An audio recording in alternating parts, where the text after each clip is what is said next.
প্রিয় দর্শক, দেশের সর্বাধিক প্রচারিত দৈনিক বাংলাদেশ প্রতিদিনের সমসাময়িক বিষয় নিয়ে নিয়মিত আয়োজন বাংলাদেশ প্রতিদিন অনুষ্ঠানে আপনাদের স্বাগত জানাচ্ছি আমি রুহুল আমিন রাসেল।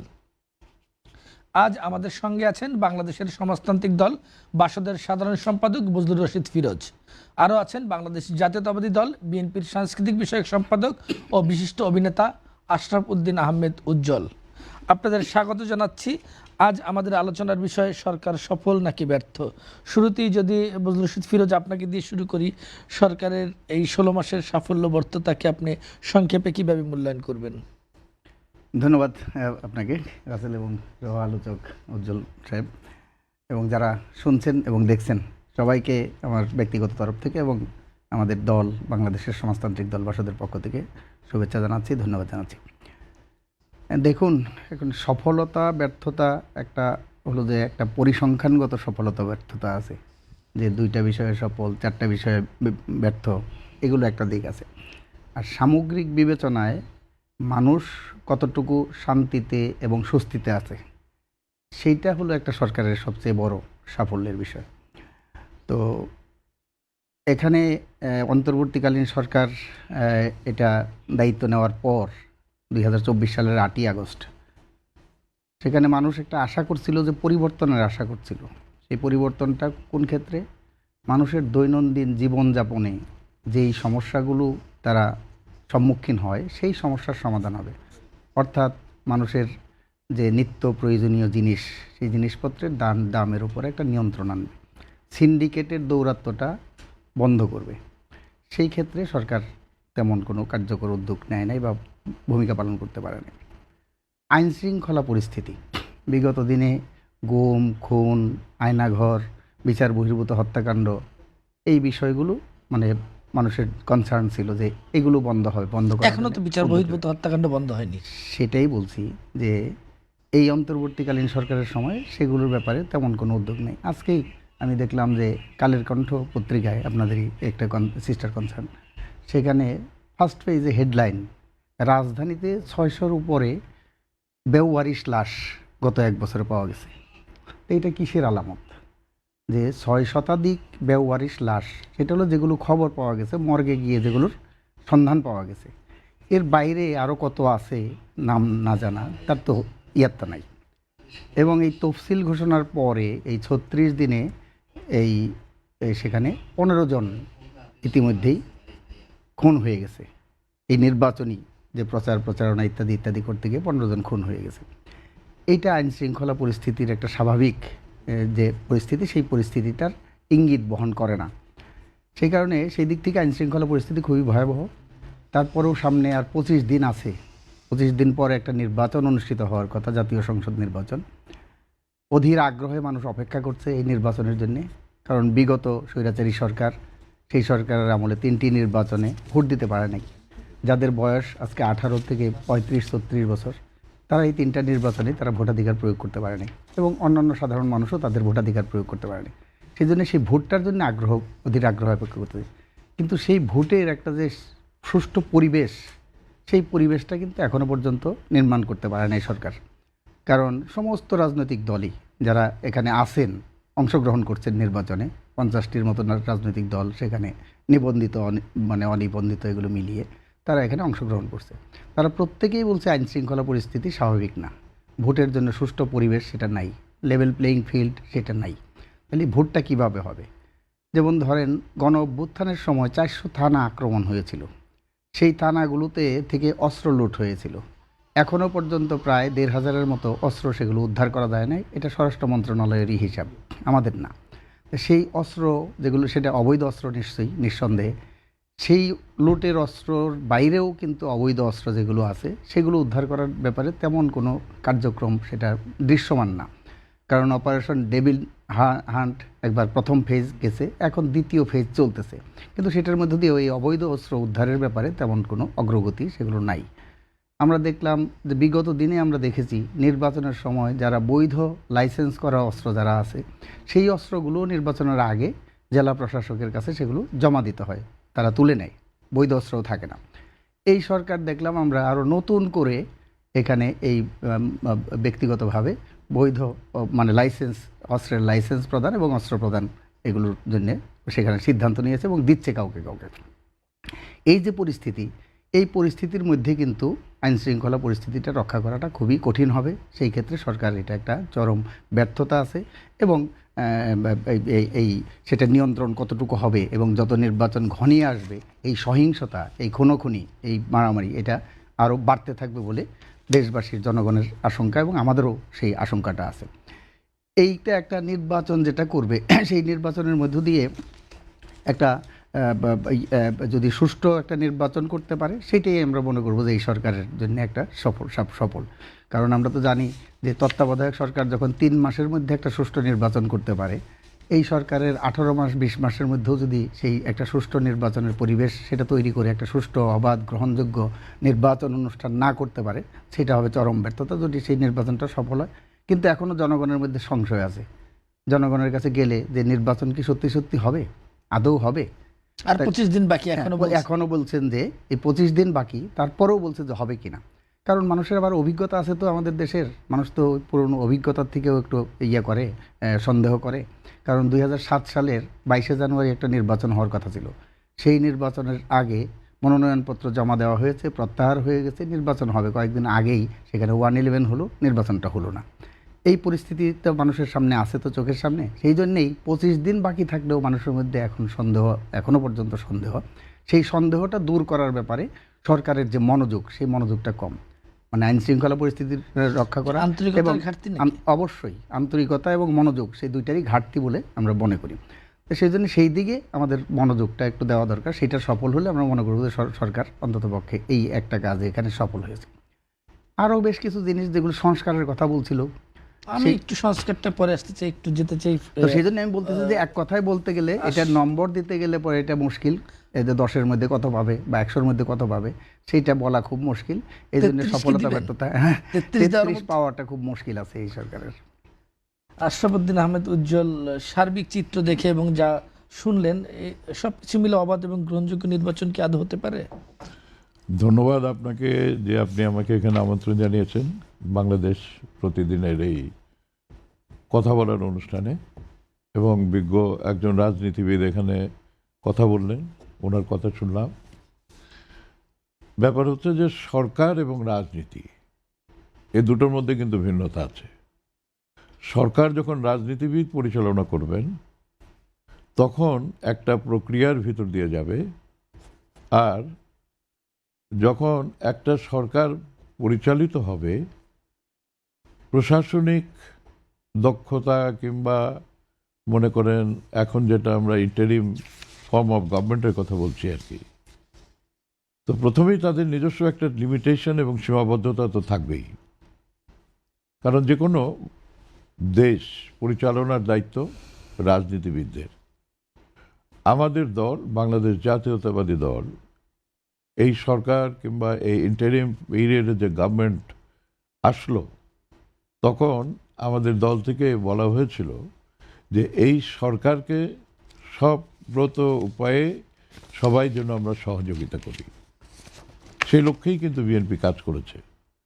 সরকারের কোথাও অংশীদার হয়নি, সরকারের কোনো প্রতিষ্ঠানে যায়নি, এবং এই সরকার যেটা ইন্টারিম পিরিয়ডের অন্তর্বর্তীকালীন সরকার, তো আমাদের যেটা এক্সপেকটেশন ছিল যে তারা হয়তো যে সমস্ত বিষয়গুলো এই স্বৈরাচারের আমলে ঘটনাগুলো ঘটেছে, তারা রাজনৈতিক সরকার ছিল কিন্তু সরকার পরিচালনার ক্ষেত্রে তারা স্বৈরাচারে রূপান্তরিত হয়েছিল, যেটা জনগণ পছন্দ করেনি, জনগণ রিজেক্ট করে দিয়েছে, জনগণের অধিকারকে রিজেক্ট করেছে, জনগণের যে সমস্ত গণতান্ত্রিক অধিকার বেসিক রাইটস যেগুলো ছিল সব কিছু রিজেক্ট করে দিয়েছে, যেগুলো ভাই খুব সুন্দরভাবে তুলে ধরেছেন রাজনৈতিক দৃষ্টিকোণ থেকে, যে আইন শৃঙ্খলা পরিস্থিতি থেকে শুরু করে প্রশাসনিক যে সমস্ত দায় দায়িত্ব ছিল কিংবা অন্যান্য যে সমস্ত রাষ্ট্র পরিচালনার ক্ষেত্রে সফল হওয়া,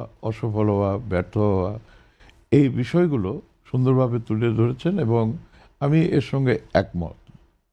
এই যে সফলতা কিংবা ব্যর্থতা, এই ইভ্যালুয়েশনটা আমাদের দেশের যখন এই নির্বাচনটা হওয়ার কথা আছে 12ই ফেব্রুয়ারি, এই নির্বাচন হয়ে যাওয়ার পরে কিন্তু আমরা সরকারের ব্যর্থতা এবং সফলতা সম্পর্কে একটা পরিচ্ছন্ন দৃশ্য দেখতে পাব।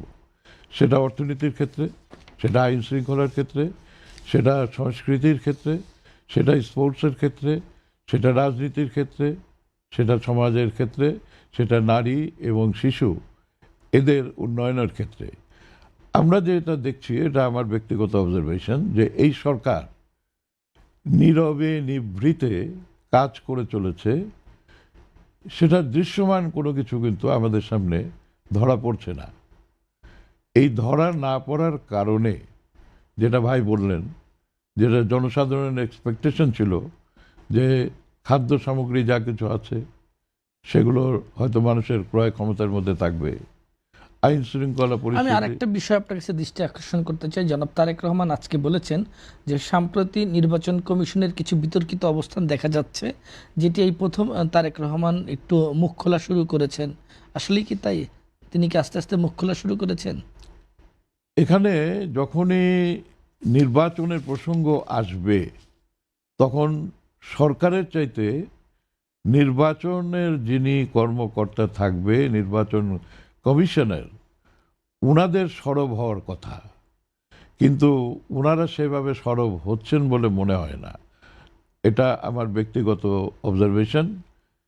এখনো সরকার, যেমন গণভোটের প্রসঙ্গে আজও তারা বলছিল যে সরকারি কর্মকর্তা কর্মচারী তারা গণভোটের বিষয়ে আলোচনা করতে পারেন, জনগণকে বলতে পারেন।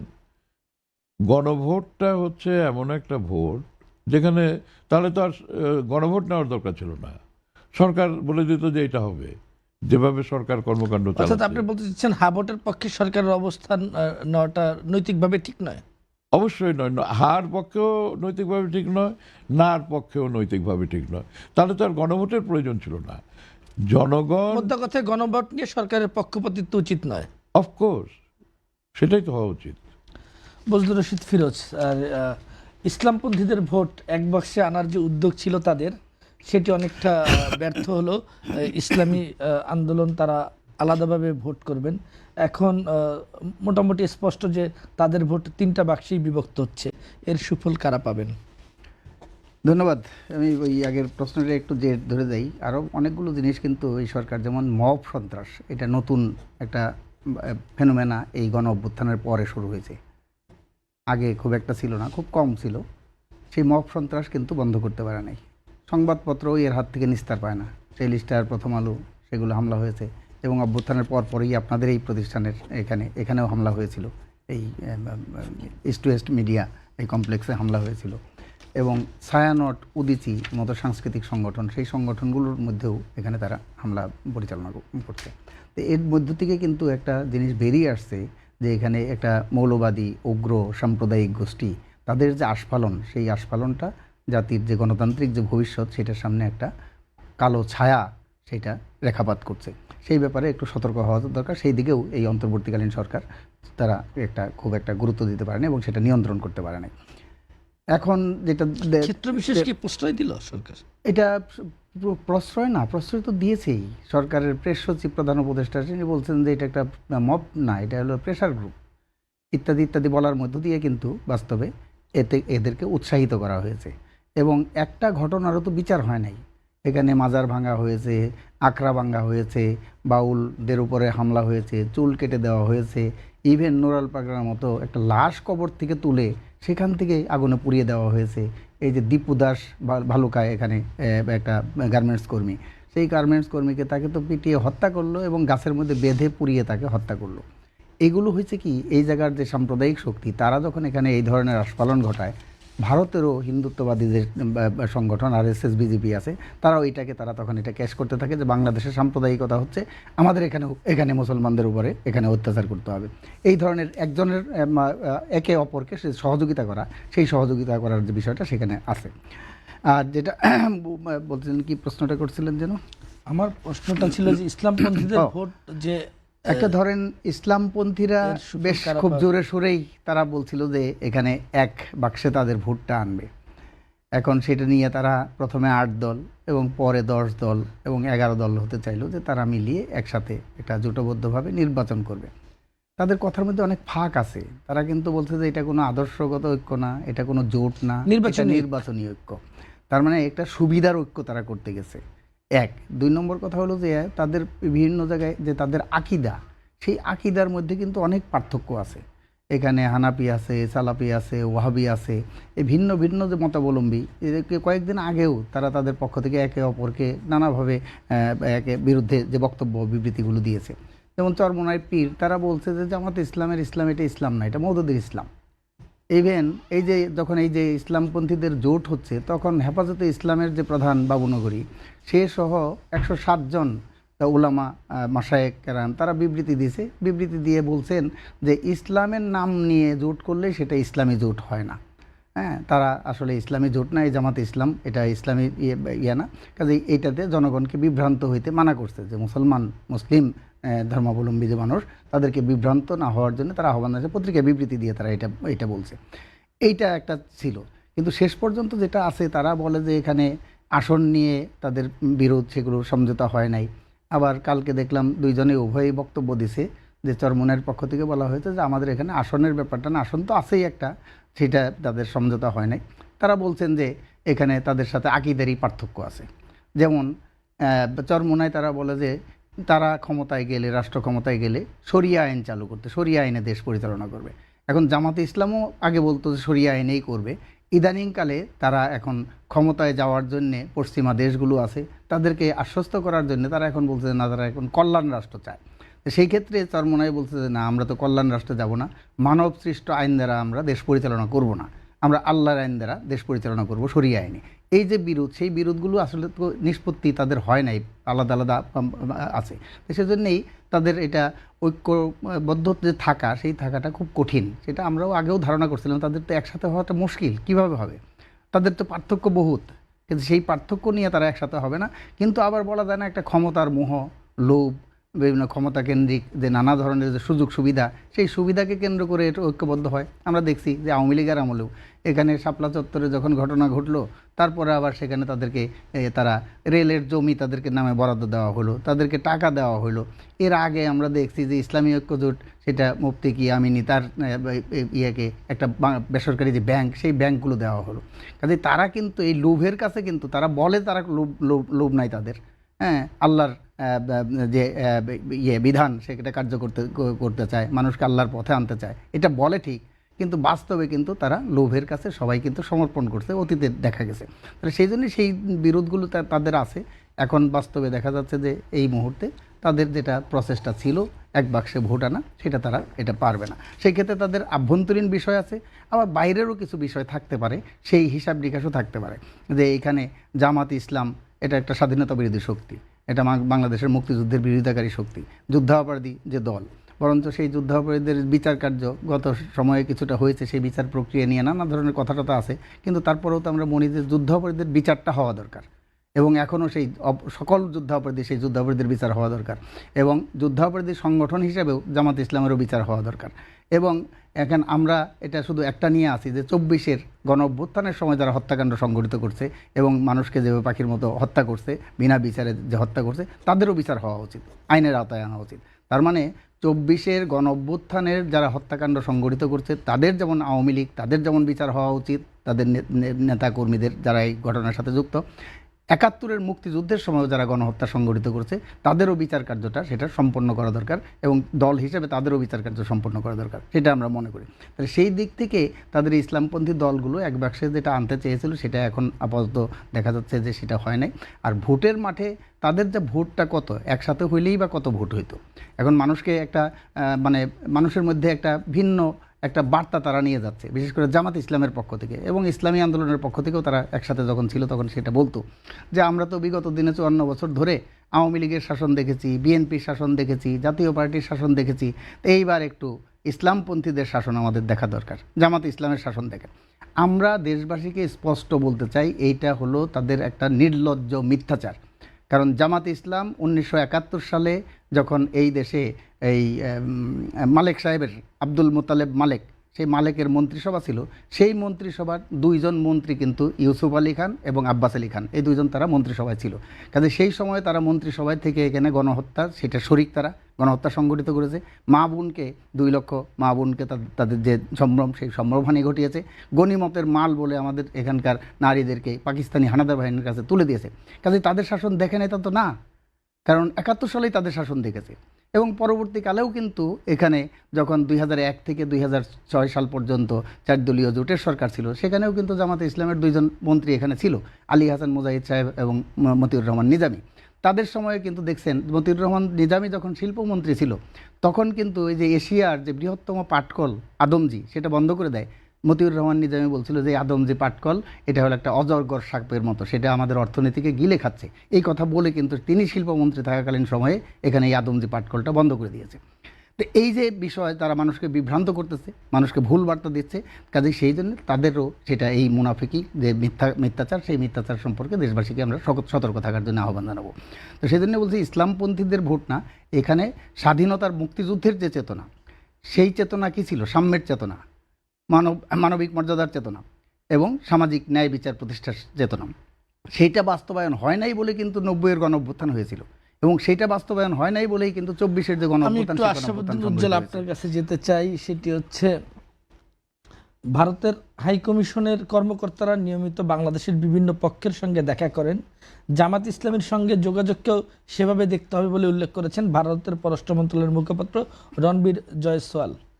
হ্যাঁ, শুক্রবার তিনি ভারতে এক ব্রিফিংয়ে এই কথা বলেছেন যে জামাতের আমিরের সঙ্গে ভারতীয় দুই কূটনীতিকের যে বৈঠক, সেই বিষয়ে ভারত বলছে যে এটি তাদের নিয়মিত যোগাযোগেরই অংশ। আপনি কিভাবে দেখেন এই বক্তব্যকে? ব্যাপার হচ্ছে যে জামায়াতে ইসলাম, আমরা যারা মোটামুটিভাবে সিনিয়র সিটিজেন, আমরা 71 দেখেছি, আমরা 90 দেখেছি, আমরা 2007 দেখেছি, 24 দেখেছি। তা আমাদের কাছে জামাত ইসলামের চেহারা, তাদের যে মানে দৃশ্যমান অবস্থান, রাজনৈতিক বলেন, সামাজিক বলেন, ধর্মীয় বলেন, এটা কিন্তু জনগণের কাছে স্পষ্ট। আপনি যদি চিন্তা করেন এইভাবে যে জামাতে ইসলাম ভারতের সঙ্গে কথা বলে, তাহলে ওর মুক্তিযুদ্ধটা কোথায় হয়েছিল, কার সঙ্গে হয়েছিল, কেন হয়েছিল, কেমনে হয়েছিল, তাই না? তো জামাতে ইসলামের সঙ্গে পাকিস্তানের সম্পর্ক এবং আমরা যে বঞ্চনার শিকার হয়েছিলাম, তারই প্রেক্ষাপটেই তো আজকের আমাদের এই বাংলাদেশ। এবং সে সময় কোনো জামাত তো ভারতের সঙ্গে কোনো কথা বলেনি। এখন কেন বলল? এখন কেন বলল? ওই ভাই একটু আগে যে সমস্ত কথা বলল, আমি তার সঙ্গে আরেকটু সংযোজন করতে চাই। আমি যেহেতু শিল্পী, সিনেমার মানুষ, অভিনয় করি, আপনি যদি অবজার্ভ করেন তাহলে দেখবেন যে প্রথমত জামাতে ইসলাম বললে যে চেহারাটা ভেসে ওঠে জনগণের কাছে, সেই চেহারা কিন্তু এখন নেই। চেহারা বলতে আমি বলতে চাচ্ছি গেট আপ, ড্রেস আপ, চালচলন, কথা বলার স্টাইল, প্রতিনিয়ত যে সমস্ত মানুষের ব্যবহারিক যে দিক। আগে জামাত বলতে আমরা মনে করতাম মসজিদ নিয়ন্ত্রিত, 5 ওয়াক্ত নামাজ পড়বে, আল্লাহর মানে কোরআন শরীফ তেলাওয়াত করবেন, মাদ্রাসা পরিচালনা করবেন। আমি এখনই আসছি আর কি। তো সেই ক্ষেত্রে দেখছি যে এখন সেই জামাতের যে রাজনৈতিক চর্চা, সেখানে পোশাক পরিচ্ছদ থেকে শুরু করে গেট আপ, মেকআপ থেকে শুরু করে তাদের চিন্তা চেতনা। আপনি একজন অমুসলিমকে নমিনেশন দিয়েছেন, এটা কি ভাবা যায়? 1970 সালে, 71 সালে পাকিস্তান আমলে জামাত যখন তৈরি হচ্ছে তখন এটা হতে পারে? কোনোদিনই আমার মনে হয় না যে কেউ এটা চিন্তা করেছে।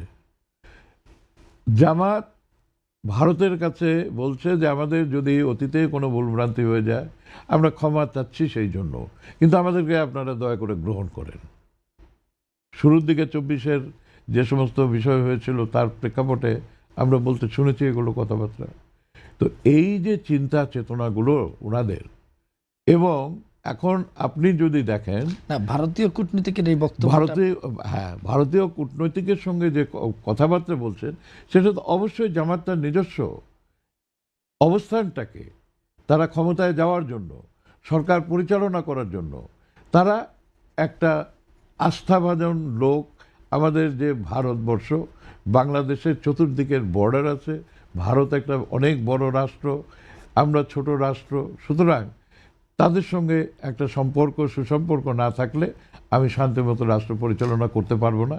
সেই লক্ষ্যে এটা একটা কৌশল ছাড়া আর কিছু না, এবং সেই কৌশলে ভারতও কৌশলী হয়ে তাদের সঙ্গে কিছু সামাজিকভাবে কথাবার্তা আদান প্রদান করছেন। কিন্তু ফাইনালি এই বিষয়টা, যেটা রাজনৈতিক যে বিষয়টা, রাজনৈতিক যে ফায়দা হাসিল করার চিন্তাটা, আমার মনে হয় যে এটা কোনোদিনই সম্ভব হবে না। আমি আরেকটি কথা বলতে চাই জনাব বুজরুল রশিদ ফিরোজ আপনার কাছে, সেটি হচ্ছে বিএনপির স্থায়ী কমিটির সদস্য আজকে বলেছেন, সালাউদ্দিন আহমেদ বলেছেন, একটি রাজনৈতিক দল কৌশলে নির্বাচন থেকে সরে যেতে চায়, কিন্তু বিএনপি তাদেরকে সেই সুযোগ দেবে না। এই বিষয়ে নির্বাচন কমিশনকে সমতা নিশ্চিত করতে হবে। একই সঙ্গে আপনার কাছে আমার আরেকটি প্রশ্ন, একই দিনে জাতীয় নির্বাচন ও জুলাই সনদ নিয়ে গণভোট আয়োজন কি ভোটারদের জন্য বিভ্রান্তিকর হতে পারে কিনা, নাকি এটি গণতন্ত্রকে শক্তিশালী করার একটি ঐতিহাসিক সুযোগ? ধন্যবাদ। আমি একটু আগের এই ভাইয়াকে যে প্রশ্নটা করছিলেন এটা একটু বলি, যে ভারতের কূটনীতিকের সাথে জামাতের আমিরের সাক্ষাৎ, এই বিষয়টা জামাত, এই ভারত বা এই যে বিজেপি, এগুলোর সাথে নতুন তাদের যোগাযোগ না। 90-এর দশকেও মতিউর রহমান নিজামীর নেতৃত্বে একটা প্রতিনিধি দল তারা ভারতে গিয়ে বিজেপির সাথে তারা সাক্ষাৎ করেছিল, সেটা রেকর্ড আছে, এগুলো দেখা সাক্ষাৎ করেছে। অর্থাৎ বিজেপি জামাত সম্পর্ক পুরনো পুরনো সম্পর্ক। 2 নম্বর কথা হলো যে এখানে দেখেন, এখানে এক ধরনের যে ভারত বিরোধিতা, উগ্র ভারত বিরোধিতা, এটা একটা হলো যে ভারত একটা সাম্রাজ্যবাদী রাষ্ট্র হিসেবে আমরা ভারতের বিরোধিতা করি, আমরা বামপন্থীরা, আমাদের পার্টি, আর এরা সাম্প্রদায়িক দৃষ্টিভঙ্গির থেকে তারা ভারতের বিরোধিতা করে। দুইটা মোটেও কিন্তু এক না। তাহলে সাম্রাজ্যবাদী ভারত মানে সাম্রাজ্যবাদী অপরাপর শক্তির মতোই তারা পার্শ্ববর্তী দেশ বা দুর্বল দেশের উপরে তারা লুণ্ঠন করবে, আগ্রাসন করবে, তাদের উপরে কর্তৃত্ব করবে। আর সাম্প্রদায়িকতার দৃষ্টিকোণ থেকে ভারতকে দেখা মোটেও যৌক্তিক না। জামাতে ইসলাম এবং ইসলামী দলগুলো তারা সাম্প্রদায়িক দৃষ্টিকোণ থেকে ভারতের সাথে দেখেন যারা আজকে কথায় কথায় এখানে এই যে নানা ধরনের সংগঠন এখানে গজিয়েছে, তারা এখানে দিল্লি না ঢাকা এটা স্লোগান দেয়, ইনকিলাব জিন্দাবাদ এগুলো স্লোগান দেয়। দিলে ইনকিলাব জিন্দাবাদ বামপন্থীদেরই স্লোগান, কমিউনিস্টদের স্লোগান, ব্রিটিশ বিরোধী স্লোগান, তো সেইটা তারা দেয়।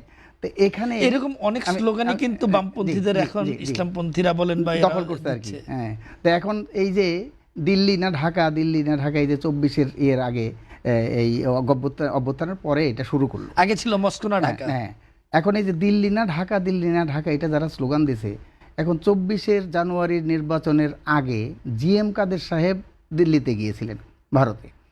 সেখান থেকে ফিরে সাংবাদিকরা যখন জিজ্ঞেস করলো যে কি কথা হয়েছে, তিনি বললো যে না, বলতে মানা আছে, নিষেধ আছে। এটা নিয়ে ব্যাপক সমালোচনা, ঝড় উঠছিল।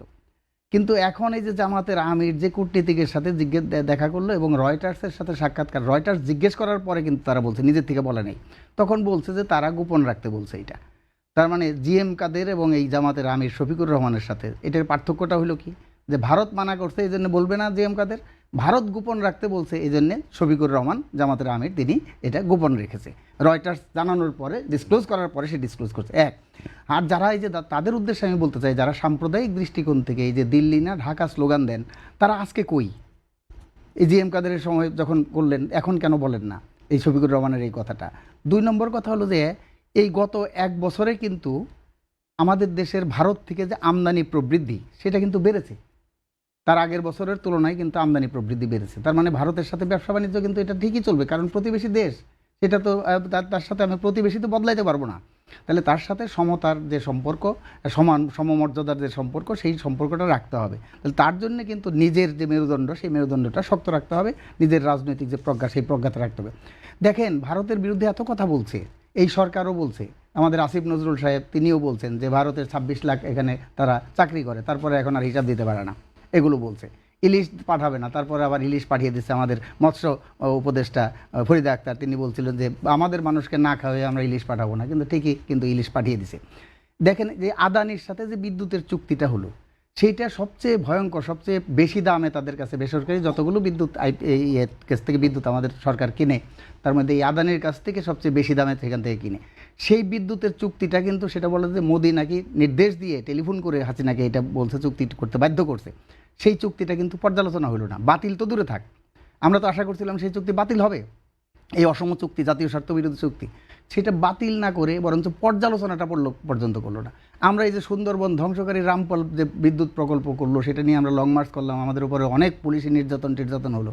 আমরা আশা করছিলাম সেই প্রকল্পটা সেটা পর্যালোচনা হবে এবং সেটা বাতিল করবে। সুন্দরবন যে ম্যানগ্রোভ, আমাদের যে সিডর, আইলা, প্রাকৃতিক দুর্যোগ, ঘূর্ণিঝড়, ওই আন্দোলনে তো আপনাদের বর্তমান পরিবেশ উপদেষ্টা রিজওয়ানা হাসানও ছিলেন আপনাদের আমাদের সাথে সহযোগী। গিয়েছেন, কিন্তু তারা এখন কিন্তু তিনি তার চরিত্রটা কি? এই ব্যাপারে নিশ্চুপ, এই ব্যাপারে কথা বলছেন কেন না। নিশ্চুপ কেন? একটা কথা বলছেন, আপনাদের সাথে তো কথা হয়। রেজওয়ানা হাসান সম্পর্কে দেখা হয়েছিল কয়েকটা অনুষ্ঠানে, সে বলছে যে ভাই, এবং পত্রিকায়ও আসছে, তারা অন্য সময়ে বলছেন, সিলেটের সাদা পাথর নিয়ে যখন সেখানে মানে ইয়েটা হচ্ছিল, সাদা পাথর ওঠা নিয়ে তাদেরকে ধরছিল এবং সেগুলো আবার ফেরত পাঠালো, সেই সময় বলছে যে বাইরে থেকে কথা অনেক বলা যায়, কিন্তু সরকারের ভিতরে গেলে পরে সেগুলো ইয়ে করা যায় না। এখানকার যে সিন্ডিকেট আছে, এখানে ক্ষমতাসীন, ক্ষমতার বাইরে বা বৃহৎ শক্তি যেগুলো আছে, তারা সব এটা কি দ্বৈত চরিত্র বলবেন? একাট্টা হয়ে যায়।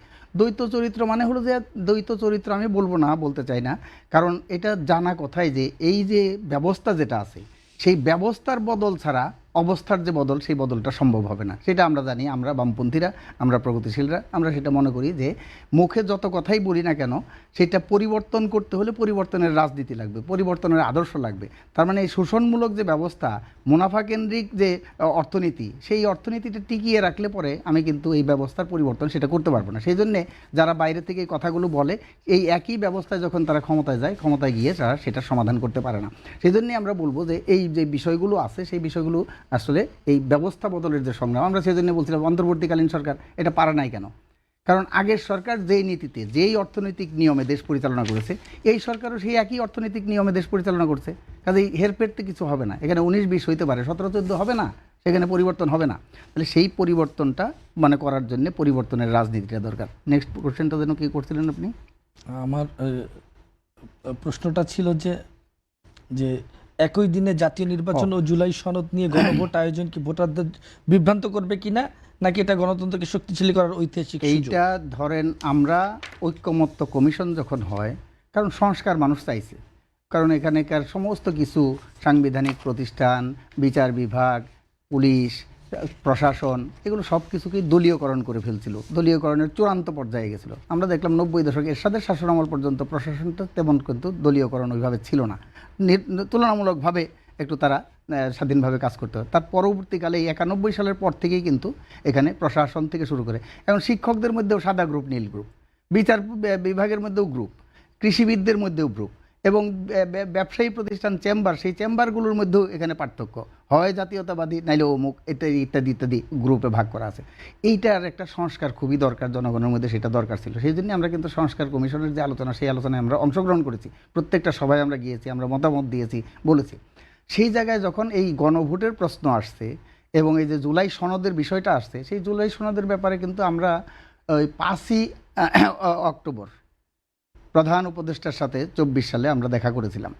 তিনি বলেছিলেন যে ঐক্যমত্য কেমনে করবেন, এতগুলো রাজনৈতিক দল, সব ভিন্ন ভিন্ন আদর্শ আছে, ভিন্ন ভিন্ন। তিনি বলেছিলেন সবাই মিলে যেটা একমত হবে সেটা ঐক্যমত্য হিসাবে সনদ হবে, জুলাইয়ের সনদ হবে। আমরা সেটা বিশ্বাস করছিলাম, কিন্তু ঐক্যমত্য কমিশনের ওখানে গিয়ে দেখা গেল পরবর্তী সময় বললো যে ঠিক আছে, যারা বিরোধিতা করেন তারা নোট অফ ডিসেন্ট দেন। দিলাম নোট অফ ডিসেন্ট, সেটা ঠিক আছে, কিছু কিছু বিষয়ে নোট অফ ডিসেন্ট দিলাম। বিএনপি অনেকগুলো বিষয়ে নোট অফ ডিসেন্ট দিছে, অনেকগুলো, প্রায় প্রত্যেক দলই কোনো না কোনো বিষয়ে নোট অফ ডিসেন্ট দিছে। তো সেটা আমরা বললাম যে নোট অফ ডিসেন্ট তো জুলাই সনদে থাকতে পারে না, জুলাই সনদ হবে যে সর্বসম্মত যে সিদ্ধান্ত, সবাই মিলে একমত যেটাতে হয়েছে, সেই কয়টা নিয়ে জুলাই সনদ হবে, ঐক্যমত্য কমিশনের সুপারিশ। কিন্তু সেটা করলো না। পরবর্তীকালে দেখেন কেমন চালাকি করলো, জুলাই সনদ যেটা স্বাক্ষর হলো, গণভোটের মধ্যেও কিন্তু সেই একই জিনিস রাখলো না, নোট অফ ডিসেন্টগুলো সেখানে রাখলো না, নোট অফ ডিসেন্ট তুলে দেওয়া হলো। তো এইটা কিন্তু জাতির সাথে, রাজনৈতিক দলগুলোর সাথে এই অন্তর্বর্তীকালীন সরকার এবং ঐক্যমত্য কমিশনের একটা প্রতারণা। এবং যখন এটা কিভাবে কার্যকর হবে, এই কার্যকর করার কথাও কিন্তু ওখানে ছিল না। অন্তর্বর্তীকালীন সরকার সুপারিশ দিয়ে যাবে, পরবর্তী সরকার, রাজনৈতিক সরকার এসে সেটা বাস্তবায়ন করবে। তখন এনসিপি, জামাত ইসলাম, তারা বললো এটা আরও সহ 2-1টা রাজনৈতিক দল, তারা কার্যকর কীভাবে করবে এটা, এই জুলাই সনদ। তখন এটা গণভোটের প্রশ্ন, আরও বেশ কিছু প্রশ্নগুলো আসছিল। সেই গণভোটের প্রশ্ন আমরা বলছিলাম যে গণভোটটা অপ্রয়োজনীয়, আমাদের দলের পক্ষ থেকে এবং আরও আমাদের বাম জোটের যে শরিক দলগুলো তাদের পক্ষ থেকে আমরা বলছিলাম এই গণভোটটা প্রয়োজন নাই। কারণ আমাদের সংবিধান সংশোধনের বিধান আমাদের সংবিধানের মধ্যেই আছে যে 2/3 মেজরিটি হলে একটা সংবিধান সংশোধন করা যায়, এই বিধান আমাদের সংবিধানে আছে। আবার সংবিধানের মৌলিক যদি পরিবর্তন করতে হয় তাহলে সেটাও সংবিধানের মধ্যে আছে যে সেই ক্ষেত্রে মৌলিক পরিবর্তনের ক্ষেত্রে সংবিধান সংশোধন করবে পার্লামেন্টে এবং পরবর্তীকালে রাষ্ট্রপতি স্বাক্ষরের আগে তার জন্য গণভোট এখানে নেবে, সম্মতি, জনগণের সম্মতি নেওয়ার জন্য।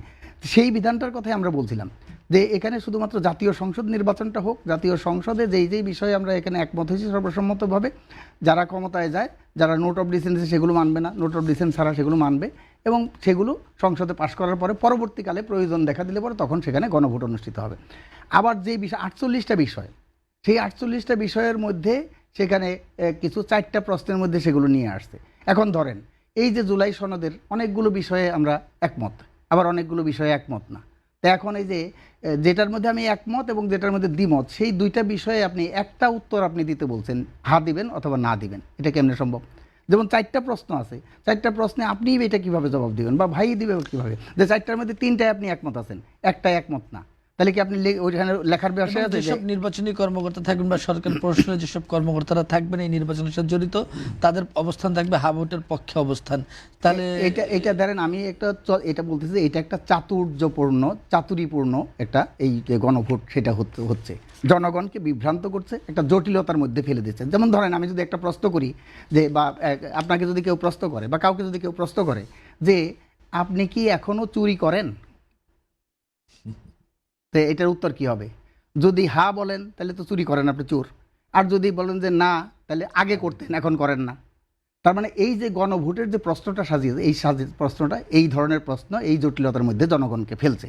কাজেই আমরা আগেই বলছিলাম যে এই গণভোট অপ্রয়োজনীয় এবং গণভোটের মধ্য দিয়ে এখানে কিন্তু জনগণ বিভ্রান্ত হবে, কোথায় ভোট দিবে, কি দিবে, হা দেবে না না দেবে এটা নিয়ে বলতে পারবে না।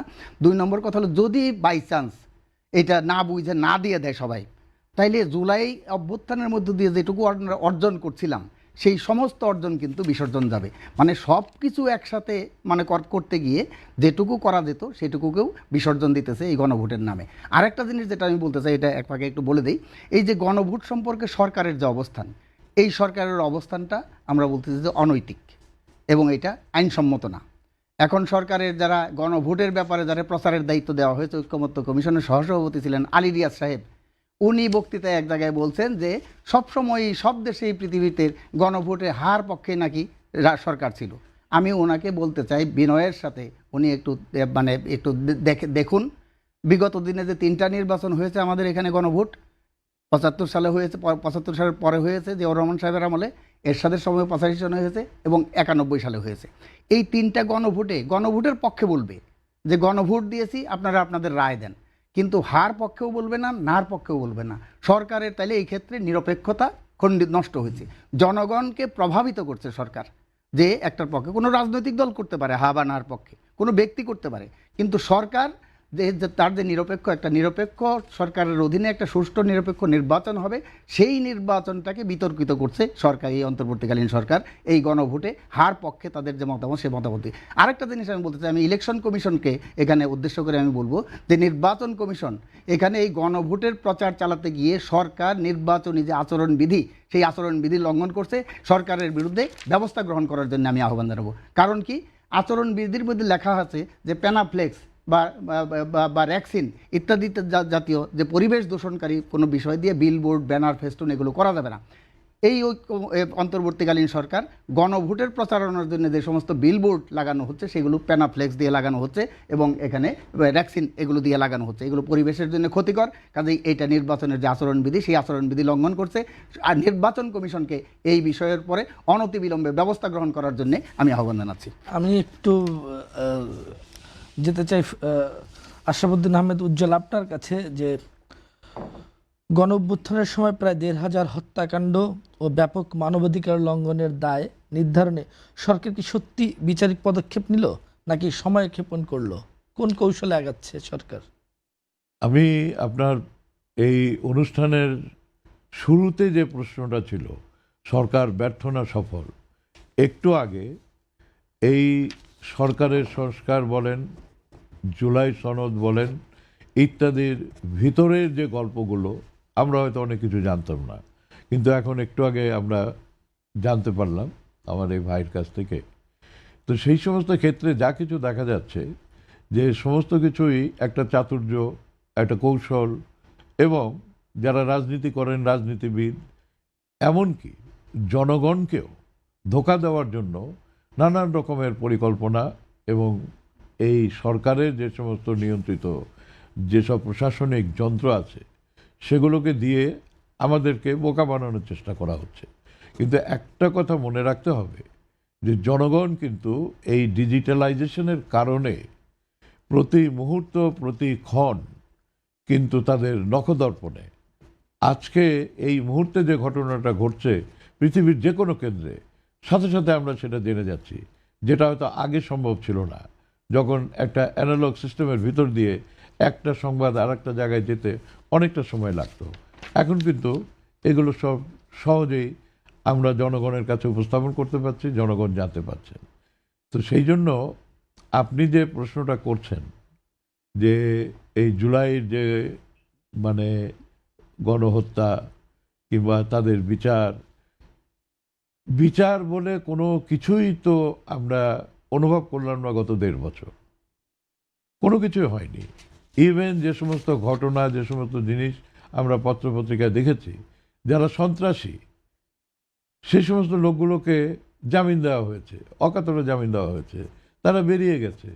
কেন, কি করে বেরিয়ে গেল, কারা তাদেরকে বের করলো, এগুলোর কিন্তু কোনো রকমের খতিয়ান জনগণের কাছে নাই, কিংবা কোনো রাজনীতিবিদও এসব বিষয় নিয়ে সোচ্চারিত না।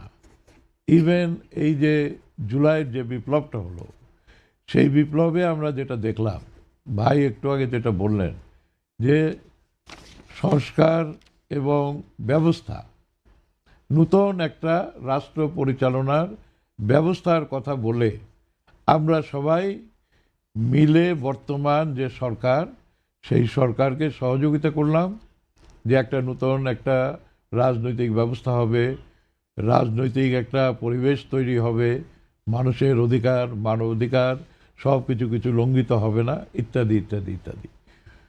কিন্তু আমরা এই সরকারের আর যে কদিন বাকি আছে, দিন শেষে আমরা গোধূলি লগ্নে এখন কি দেখছি, এগুলোর কোনোটাই হয়নি, কোনোটাই হওয়ার আর কোনো সম্ভাবনা নেই। আমরা এখন প্রত্যাশিত যে বাংলাদেশের স্বপ্ন দেখছি, সেটা আমাদের অপেক্ষা করতে হবে।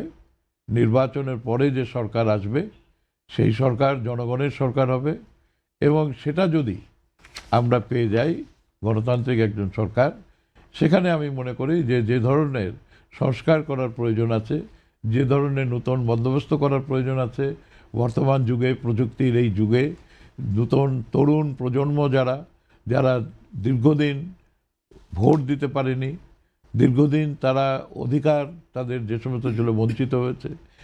আপনি যদি শিক্ষা ব্যবস্থার দিকে তাকিয়ে দেখেন, কি মানে দুঃখজনক ঘটনা যে শিক্ষা ব্যবস্থা তো বলতে গেলে নাই এখন। ছাত্ররা চিন্তা করছে যে আমার শিক্ষা করার দরকার নেই। একটু আগে যে আলোচনা হলো মব কালচার, সে মব কালচার। আর একটা প্রশ্ন করি আপনাকে, যে 16 মাসে মব সন্ত্রাস নিয়ন্ত্রণের যে ব্যর্থতা, এটা কি স্বরাষ্ট্র মন্ত্রণালয়ের অদক্ষতা নাকি উগ্রবাদী বা অপশক্তিকে প্রশ্রয় দেওয়ার নীরব কৌশল? এখন স্বরাষ্ট্র মন্ত্রণালয় যদি থেকে থাকে, যদি আমাদের আইন শৃঙ্খলা রক্ষা বাহিনী থেকে থাকে, প্রথমত হলো তাদের ব্যর্থতা। আপনি তাহলে পরে এই সমস্ত লোকজনকে সরকারি ট্যাক্স দিয়ে আমরা লালন পালন কেন করছি? যদি সন্ত্রাসীকে সন্ত্রাস দমন করতে না পারে আইন শৃঙ্খলা রক্ষা করে বাহিনী, কিংবা মব কালচারকে যদি মানে এটাকে যদি ই করতে না পারে, মানে ধ্বংস করতে না পারে, ধ্বংস শব্দটা বলছি, এই একটা নতুন যেটা হয়েছে, মানুষ আমরা সবাই তো আতঙ্কিত। আমরা জানি না কাকে কখন কিভাবে কে আক্রমণ করবে, তার ব্যক্তি স্বার্থের জন্য, তার ব্যক্তিগত ঈর্ষার জন্য। তো সেই ক্ষেত্রে তো প্রথমেই বলবো যে স্বরাষ্ট্র মন্ত্রণালয়ের ডেফিনেটলি ব্যর্থতা এটা, এবং তার আন্ডারে যে সমস্ত আইন শৃঙ্খলা রক্ষা বাহিনী লোকজন আছে, এটা তাদের ব্যর্থতা। যেটা স্বৈরাচার আমলে ছিল, এটারই ধারাবাহিকতা রক্ষা হচ্ছে in a different pattern, in a different form.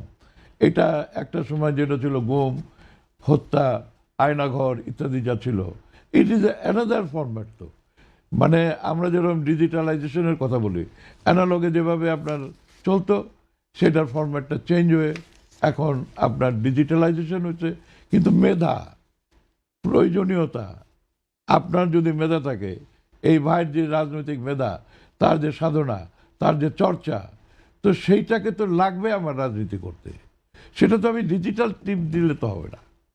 তার যে থিঙ্কিং পাওয়ার, তার যে মানে জিনিসটা, এই মেধার জন্যই তো সেই 18 সালেও আপনি তো সংস্কৃতি অঙ্গনের মানুষ, মব নিয়ে সংস্কৃতি অঙ্গনের আর কি চিত্রটা কেমন যদি একটু বলেন। এইটা যদি বলতে চাই তাহলে আমি যে জায়গার সেই জায়গা বলতে গেলে আবার অনেক সময় লাগবে, তো অত সময় তো সংক্ষেপে যদি দেবেন না। বলেন, আমরা প্রায় শেষ পর্যায়ে আছি।